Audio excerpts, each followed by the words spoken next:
Praise the Lord, जय मसीह की। तो आज हम एक नई बात को जानेंगे जो बहुत से लोग ऐसे कहते हैं। मैंने एक मूवी में देखा था कि पीके मूवी आप लोग जानते होंगे। उसमें एक व्यक्ति ने बोला था कि जो अपने आप को नहीं बचा सका वो हमें क्या बचाएगा, इस तरह से उन्होंने बोला था। फिर दूसरी बात, अगर उनको हमें बचाना था तो वो हमें क्रिश्चियन फैमिली में अ, जन्म दिलाते, क्यों हमें हिंदू फैमिली या फिर मुस्लिम फैमिली या फिर सिख फैमिली में हमें पैदा किया, इस तरह से उन्होंने बोला था। तो मैं उसी बात पे मैं बोलना चाहती हूँ, सच क्या है?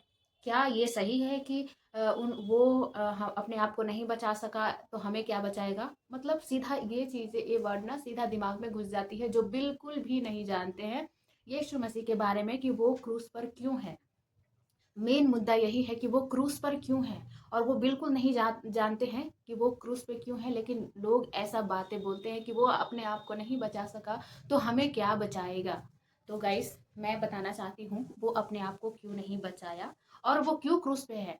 बाइबल बताती है उसने हमारे पापों के लिए मारा गया, गाड़ा गया और तीसरा दिन वो जी उठा। ऐसा नहीं है कि वो क्रूस पे ही है, नहीं, वो मारा गया, क्रूस पे लटकाया गया, उसके बाद वो क्रूस पर से उतार के जमीन में गाड़ा गया और फिर वो तीसरे दिन जी उठा है और वो अभी स्वर्ग में है।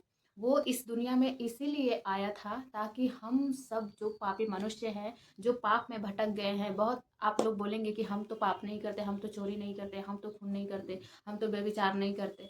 लेकिन पाप क्या है मैं बताती हूँ। परमेश्वर के जो नियम है ना, जो 10 आज्ञाएं हैं, उसके विरुद्ध अगर आप चल रहे हैं तो पाप कर रहे हैं। अगर मन में अगर कोई कोई जा रहा है इधर से, अगर मन में आप ईर्ष्या भी कर रहे हैं तो वो पाप है। वही वही सब पापों से बचाने के लिए परमेश्वर इस दुनिया में आया। बहुत सारे पाप है, चोरी करना, झूठ बोलना, किसी स्त्री देखकर, किसी के घर के देख के लालच करना, या फिर किसी से ईर्ष्या रखना, किसी के धन संपत्ति को देख के जलना, किसी गरीब को लात मार देना, या फिर दया रहित, माया रहित, मोह रहित ऐसे होना। तो ये सब चीज़ें पाप हैं।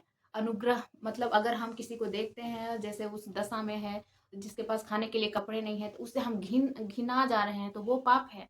क्योंकि हम जितने भी पृथ्वी पे हैं लोग, परमेश्वर के नज़रों में हम उनके संतान हैं। बट कुछ संतान उनके गलत रास्तों पे चले गए हैं और अपनी मनमानी कर रहे हैं। किसी चीज़ को बना के उनके पास घुटने टेक रहे हैं, उनसे पूजा पाठ कर रहे हैं। तो इसीलिए वो इस दुनिया में आया ताकि जो कोई यीशु मसीह पे विश्वास करेगा वो नाश नहीं होगा परंतु अनंत जीवन पाएगा।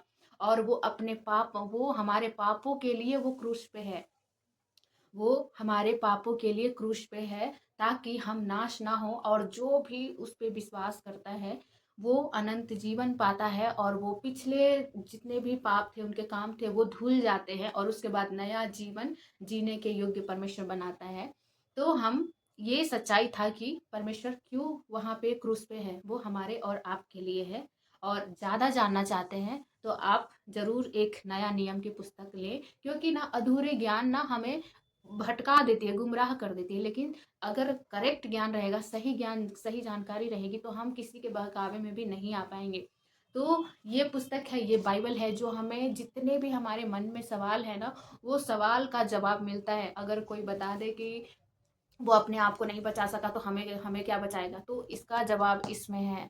इसमें लिखा है, क्रूस की कथा नाश होने वालों के लिए मूर्खता है, परंतु जो इस पे विश्वास करते हैं वो अनंत जीवन को पाते हैं और उसकी सामर्थ्य को पाते हैं। तो गाइस, बस इतना ही आज के वीडियोस में। फिर से एक नए वीडियोस को लेके आएंगे। Thank you so much. यदि ये आपको वीडियोस पसंद आया और आपको सही जानकारी मिली तो लाइक, शेयर और सब्सक्राइब जरूर करिएगा। Thank you so much. मिलेंगे नेक्स्ट ब्लॉग में।